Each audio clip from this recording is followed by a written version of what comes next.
A piercing shriek jolted me awake. Not just any scream, Karen's scream. The sound of pure outrage, the kind that made birds scatter and probably set off a few car alarms down the street.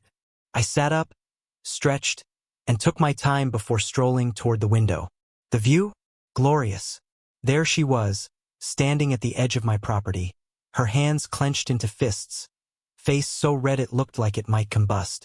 But the real masterpiece, her brand-new luxury SUV, hopelessly stuck in the middle of a 4-foot trench surrounding my driveway.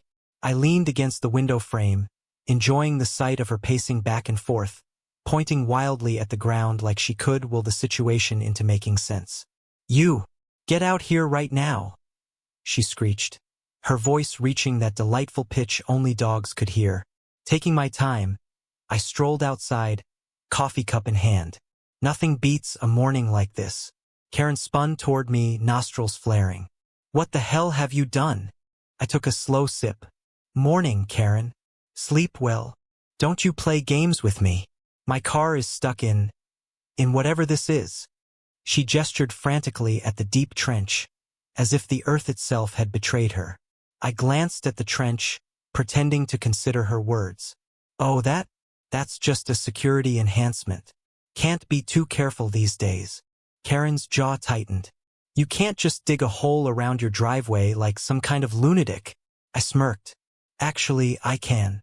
Her hands balled at her sides. "This is illegal. I'm calling the HO. I'm calling the city. I'm calling."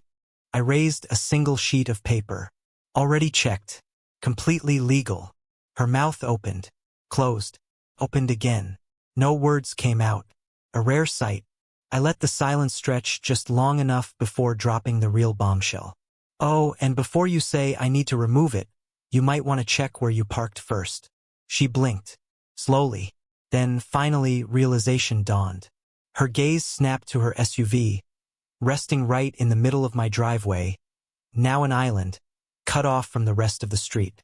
No way forward, no way back, just stranded there like a beached whale.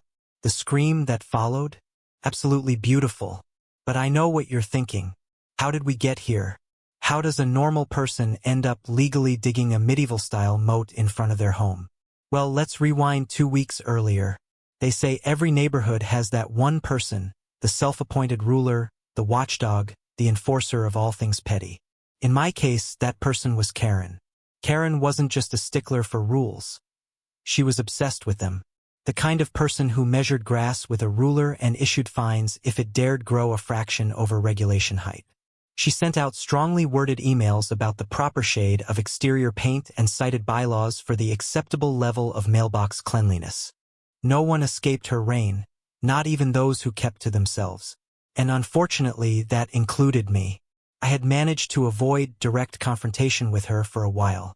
Sure, I'd seen her patrolling the sidewalks like she was inspecting a military base, clipboard in hand, eyes scanning for the slightest infraction.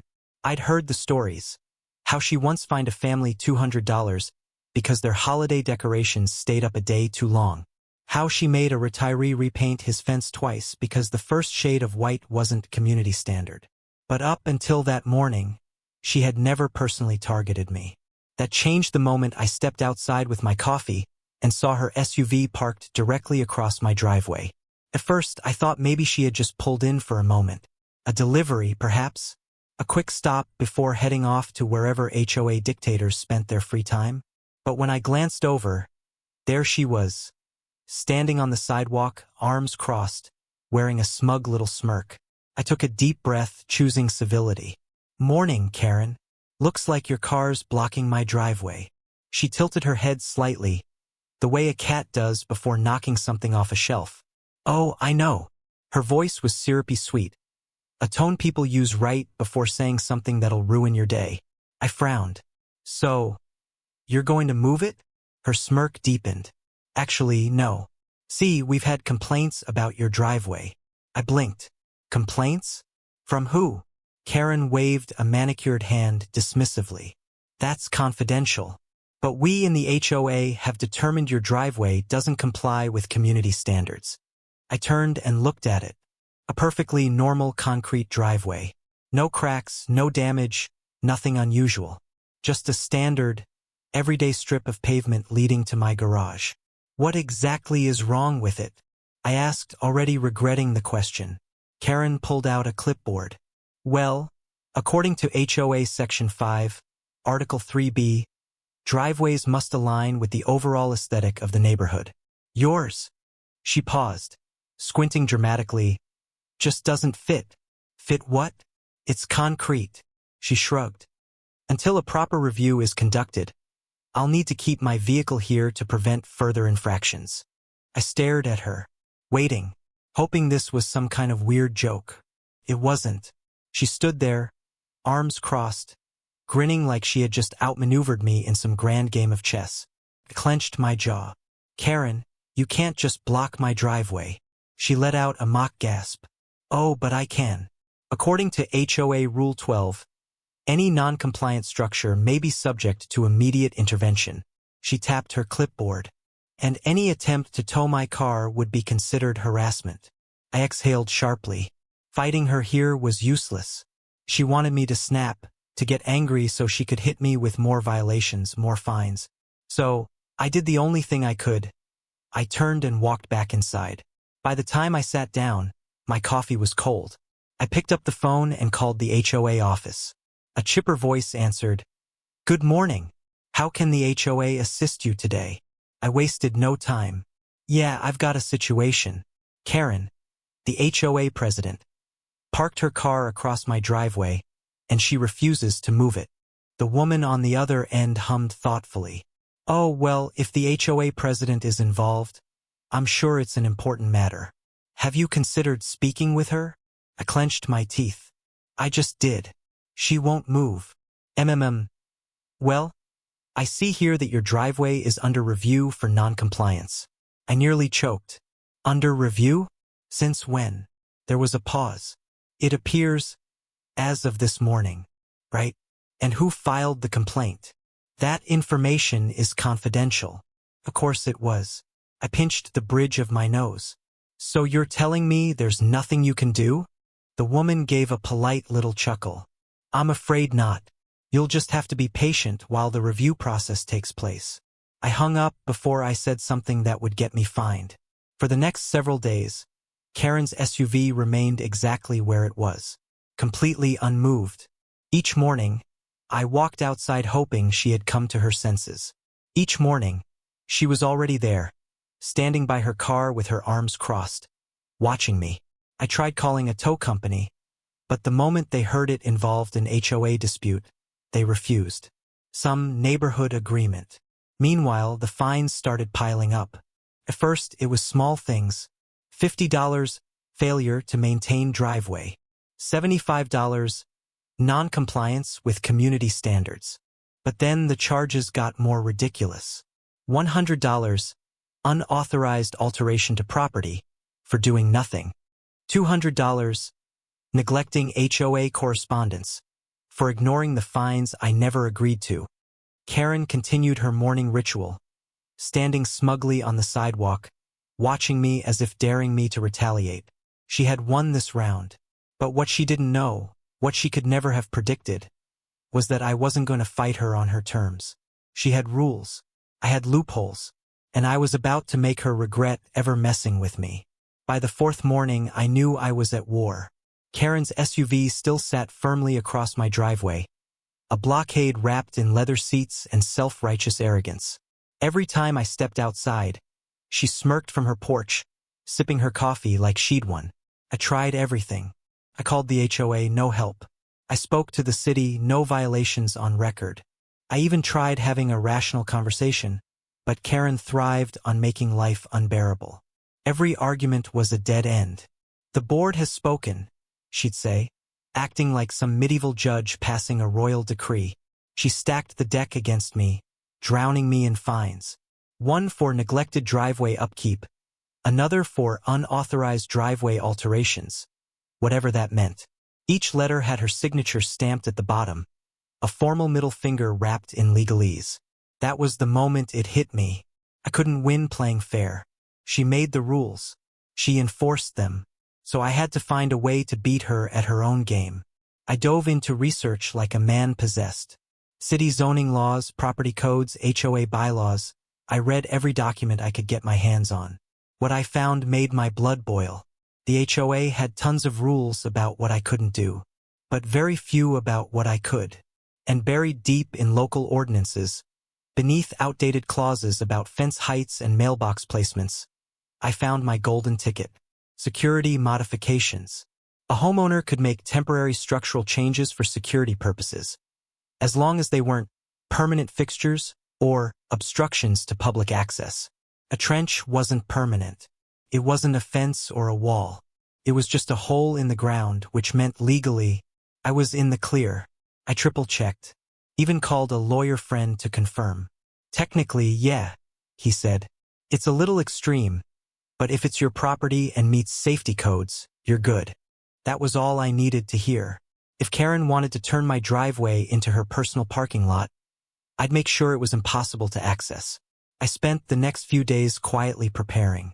First, I rented an excavator. A real beast of a machine, something built to move earth like it was butter. I paid extra to have it delivered early in the morning, before Karen could catch wind of my plan. Then, I found a small construction crew willing to work fast and with minimal questions. Cash in hand, no paperwork, no unnecessary delays. My instructions were simple. Dig a trench, 4 feet deep, wide enough to ensure no car could cross.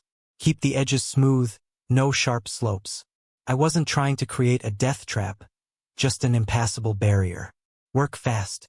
This needed to be done before Karen realized what was happening. By the time the sun rose on execution day, I was ready. The first roar of the excavator cut through the quiet neighborhood like a battle horn. The metal arm swung, scooping out the first chunk of earth as I stood with my arms crossed, watching. That's when Karen stormed out. She looked half-dressed, half-conscious, and fully furious. "What the hell do you think you're doing?" she shrieked, barefoot on the pavement. I barely spared her a glance. "Making security modifications," I said. "You can't just." I held up a printed copy of the local property codes and tapped the highlighted section. "Actually, I can." Her eyes scanned the page, then narrowed. "This isn't over," she hissed before stomping back inside. But we both knew. It was already too late. The first rumble of the excavator echoed through the neighborhood, shaking the ground as if the earth itself was waking up.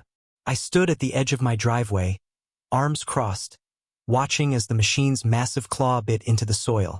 Workers moved efficiently, carving out a deep perimeter around the pavement, each scoop of dirt widening the barrier between me and Karen's nonsense.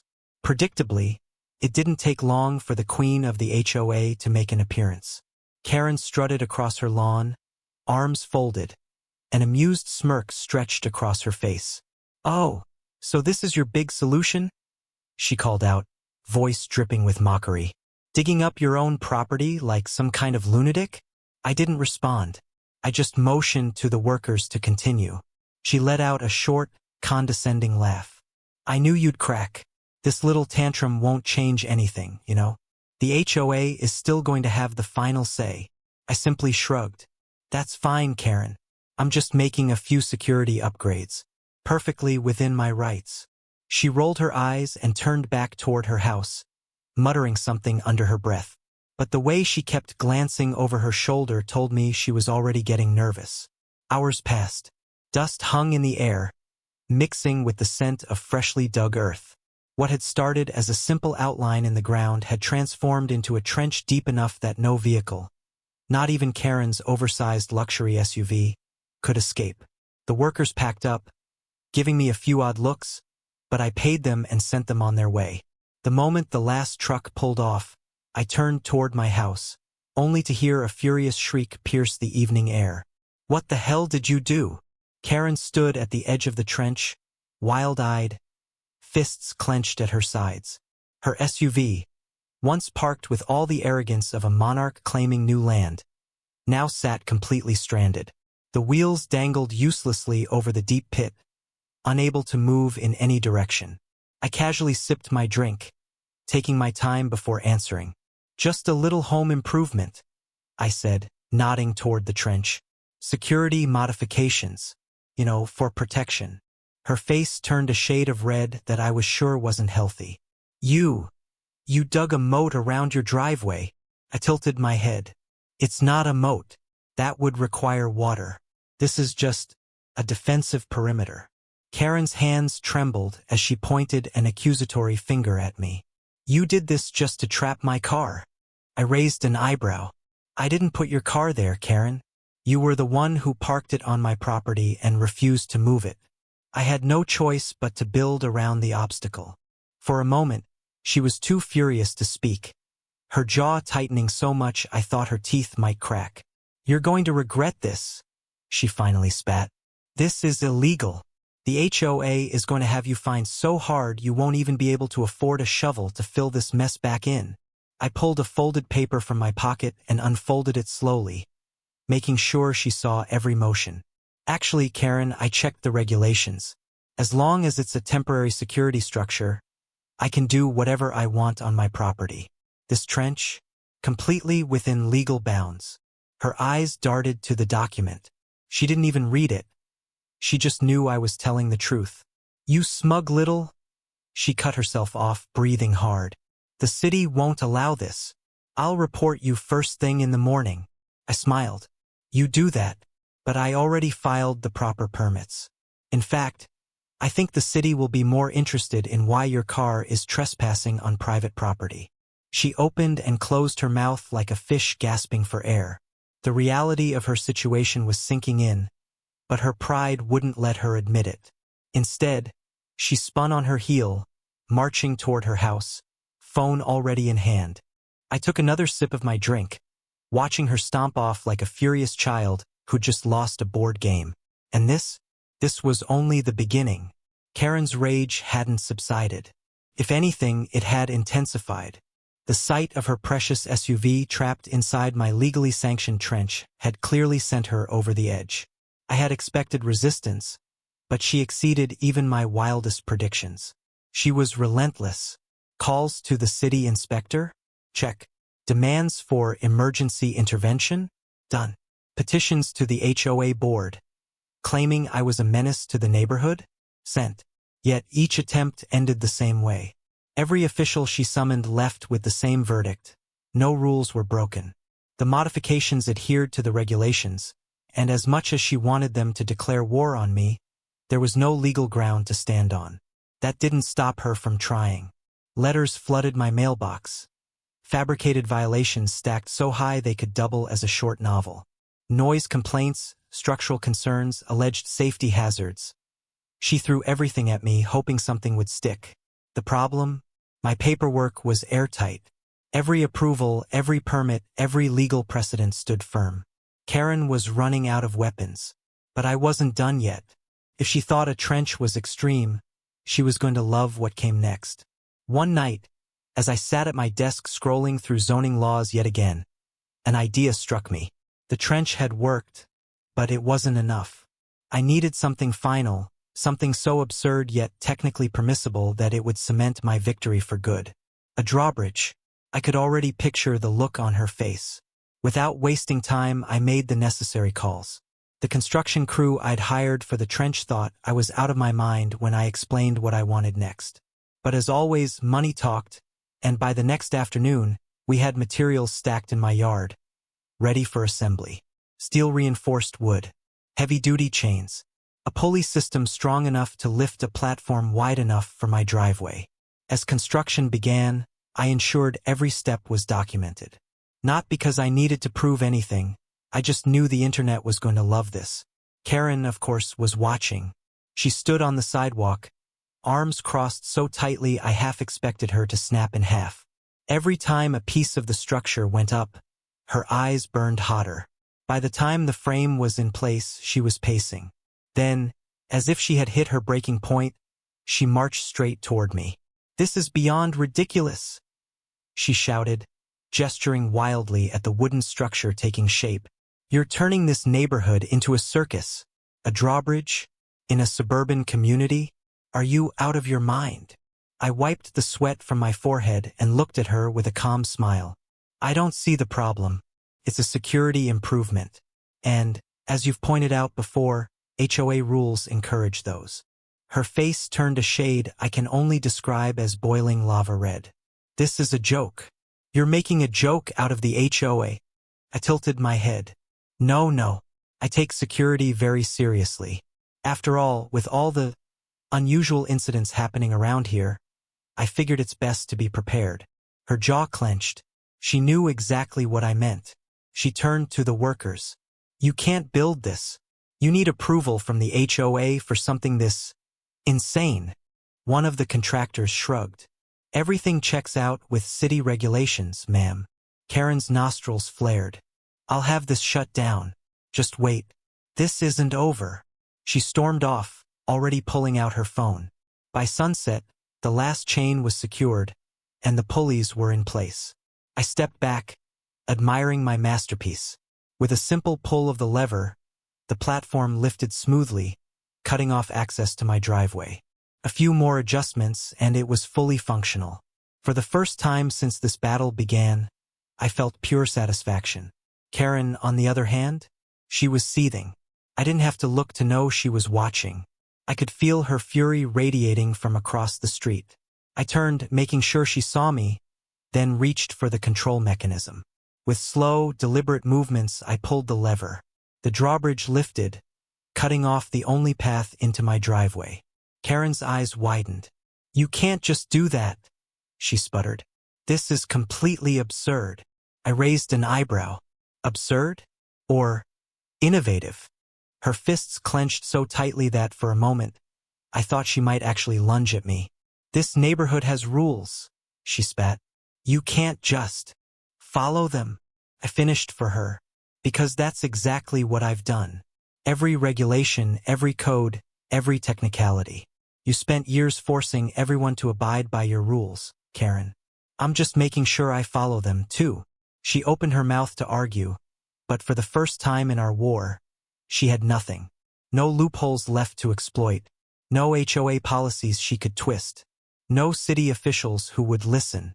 Just a trench, a drawbridge, and the reality that she had lost control. As I turned and walked back toward my house, I could still hear her huffing and muttering behind me. But it didn't matter anymore. I had won. For the first time in years, the neighborhood felt like mine again. The trench was set, the drawbridge worked flawlessly, and Karen had no way to park her precious SUV across my driveway anymore. But if I thought she'd go down quietly, I was wrong. Karen wasn't just angry. She was plotting. The fake complaints. It started with whispers. I'd see neighbors chatting on their porches, their eyes flicking toward my house. Conversations would stop when I walked by. A few people who used to wave now pretended not to see me. Karen was turning them against me. She went door to door, spreading lies about how my trench was a hazard, how my unauthorized structure was devaluing the neighborhood, how I was setting a dangerous precedent. Then came the paperwork. One afternoon, I pulled 3 identical letters from my mailbox. Noise complaints, all from different concerned residents, claiming I was disturbing the peace at 2 a.m. no less, which was interesting considering I was asleep at that time. Next, fines. Unauthorized modifications to property. Unsightly structure affecting community aesthetics. Violation of neighborhood safety regulations. Karen was weaponizing every rule in the book. I knew what she was doing. She was trying to bury me in red tape, hoping I'd give up and tear everything down. She had underestimated me. City inspectors arrive again. 2 days later, a city inspector knocked on my door, clipboard in hand, eyes already scanning my property. Routine inspection, he said. We got some reports. I didn't even have to ask who filed them. Karen stood across the street, arms crossed, watching like a hunter waiting for the kill. I welcomed the inspector in, answered every question, handed over my permits, legal paperwork, and zoning approvals. He walked the perimeter, examined the drawbridge, even took a few photos. After 20 minutes, he sighed and shook his head. Looks fine to me, he muttered. Everything's up to code. Karen stormed over the moment he stepped off my property. You're just going to ignore this? She snapped. The inspector barely looked at her. Ma'am, There's nothing illegal here.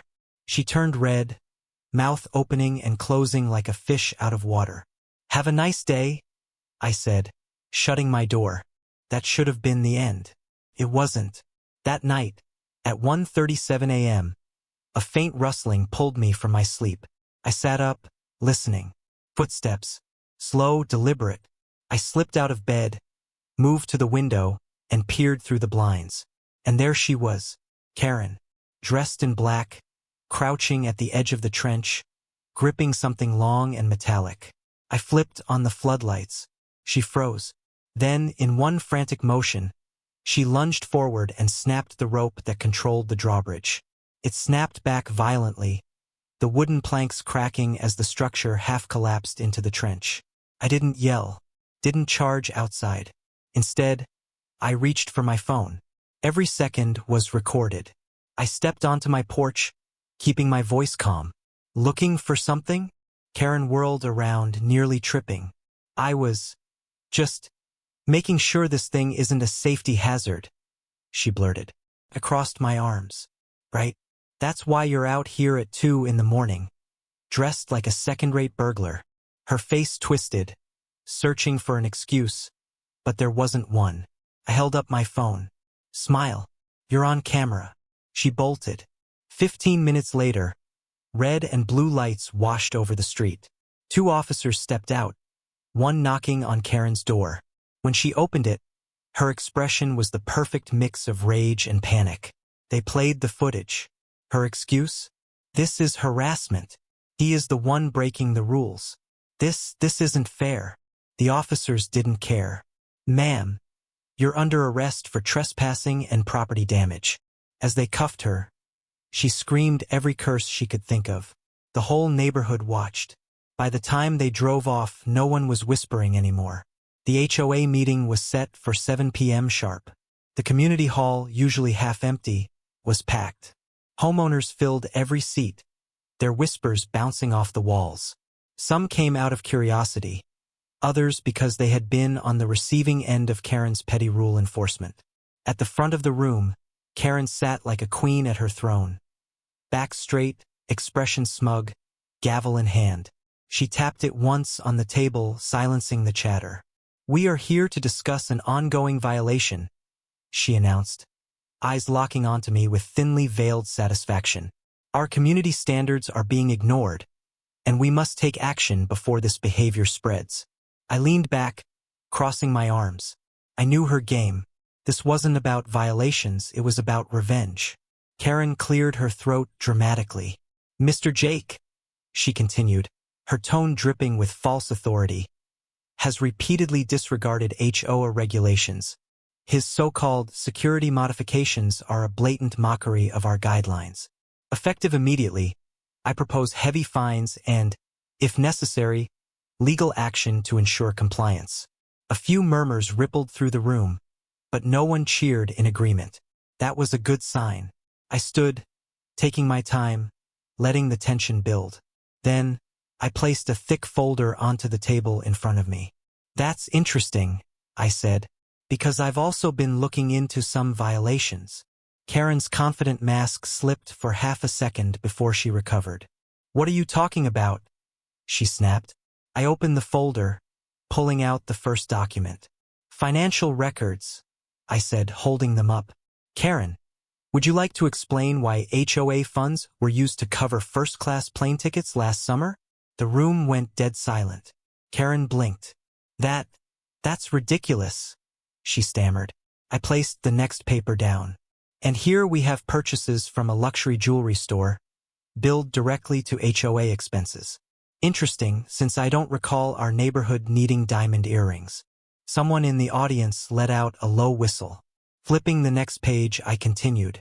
Oh, and let's not forget the rental vacation home in Florida. Paid in full. By the HOA. I looked up. Tell me, Karen, how does that benefit the community? Her face paled. The smugness evaporated, replaced with something else, desperation. This is a misunderstanding, she tried, but her voice lacked its usual authority. I wasn't finished. I turned to the board members. And if you think this stops at luxury spending, let's talk about fines. I pulled out another sheet.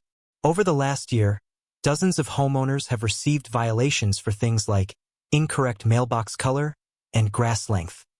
Yet, strangely, none of those rules existed in the original HOA guidelines. A few people in the crowd exchanged glances. Where did those fines go? I asked. They weren't used for community projects. They weren't reinvested. So tell me, Karen, where's the money? Karen's jaw clenched. You don't know what you're talking about. I smiled. I do. And so do the authorities. I held up my phone. This information has already been sent to an investigator. Misuse of community funds is fraud. And from the numbers I've gathered, we're talking felony levels of fraud. A collective murmur ran through the audience. Someone muttered, I knew something was off. One of the HOA board members cleared his throat. Is this true, Karen? She shot him a glare. Of course not. This is Another member, an older woman who had clearly been sitting on the fence, spoke up. I want to see those records. I slid the folder across the table. A few board members huddled over it, flipping through the documents. Minutes passed. Then one of them, a man who had been part of the HOA longer than Karen, sighed and took off his glasses. This doesn't look good. Karen slammed her hands on the table. You can't just take his word for it. Another board member hesitated, then looked at me. You said this is already with investigators? I nodded. They'll be following up soon. The vote happened fast. Karen didn't even get a chance to protest. One by one, the board members raised their hands. Unanimous decision. She was out. Karen shot to her feet, face red with fury. You're all making a mistake, she shrieked. I built this community. I kept it running. You don't know what you're doing. But the power was gone from her voice. The room wasn't listening. She grabbed her bag, storming toward the exit. But just before she could make it out, someone in the back called out, Don't forget to pay your fines on the way out, Karen. Laughter followed her all the way to the door. 2 weeks later, the neighborhood was buzzing with news. Investigators had dug deeper, and the findings were worse than expected. Karen had been skimming funds for years, siphoning off tens of thousands for personal luxuries. Charges were filed. A full-blown fraud case was underway. Her house, once a symbol of power, was suddenly on the market. No one wanted to buy it. It sat unsold for weeks, until she had no choice but to lower the price below market value just to escape the humiliation. The day she packed up and left, I stood in my driveway, watching as the moving truck pulled away. She didn't look my way. No last words. No final threats. Just a disgraced woman disappearing from the place she once ruled. I took a sip of my coffee, feeling the quiet settle over the neighborhood. For the first time in years, it actually felt like home. The morning after Karen's final defeat, the neighborhood felt different. Lighter, quieter, as if the air itself had been cleansed of years of silent frustration. No more threatening letters. No more ridiculous fines. No more dictatorship wrapped in an HOA title. The news of her downfall spread fast. Conversations happened over fences, on sidewalks, in driveways. People who once avoided eye contact out of fear now spoke freely. The HOA, once an untouchable force, had crumbled overnight. By the weekend, a community meeting was held, without the usual suffocating presence of Karen. The motion to dissolve the entire HOA was on the table, and to no one's surprise, the vote was unanimous. A final nail in the coffin. For the first time since moving in, I felt completely at ease standing outside my own house. The trench remained, just as I had planned. The drawbridge, rebuilt, reinforced, fully functional, stood as a testament to what happened when tyranny met creativity. But it wasn't just about me anymore. Neighbors started seeing it as a symbol, a reminder that control only works if people allow it. So I made it official. At the entrance, where the trench began, I installed a small plaque. In memory of HOA tyranny. Simple, effective, permanent. I figured people would appreciate it, maybe have a laugh when they walked by. What I didn't expect was the attention beyond the neighborhood. Someone posted a picture of the drawbridge on a local forum. That led to a few news articles which snowballed into national headlines. Before I knew it, videos, interviews, and comment threads exploded across the internet. The footage of Karen's meltdown? Viral. The HOA meeting where she got exposed? Even bigger. People from all over the world chimed in, sharing their own HOA horror stories, praising the trench strategy, or just enjoying the absurdity of it all. Justice served with a side of medieval engineering. The HOA exorcism. A man, a moat, and pure revenge. Why do I suddenly want to build a drawbridge? Everywhere I looked, the story was spreading like wildfire. Even journalists reached out wanting interviews. A real estate blog called it the most creative way to handle an HOA nightmare. Someone on YouTube made an animation recreating the entire saga. People sent messages, emails, even fan mail, asking for updates or advice on fighting back against overbearing neighborhood boards. It was surreal, but none of it compared to the peace that settled over the block. With the HOA gone, people relaxed in ways they hadn't before. Yards grew exactly how people wanted. Driveways held whatever cars people chose. No more ridiculous citations for non-regulation shades of beige or grass exceeding 2.5 inches. One evening, as I stood in my backyard, flipping steaks over an open flame, a familiar voice spoke from the fence line. An older neighbor, someone who had lived here long before I moved in, leaned against the post, watching the sunset with the same content expression I probably wore. "You know," he said, arms crossed, "I always figured someone would take her down eventually." He chuckled, shaking his head. "But I never imagined it would happen with a trench and a damn drawbridge." I smirked. "Sometimes you gotta get creative." He nodded. "Whatever you did, it worked. This place is better now." I didn't need to respond. The quiet streets, the lack of Karen-induced stress, the sheer relief that blanketed the entire neighborhood. It all spoke for itself. Later that night, I stood on my porch, coffee in hand, watching the soft glow of the streetlights reflect off the now uncontested driveway. For the first time since moving in, I felt something I hadn't before. At home.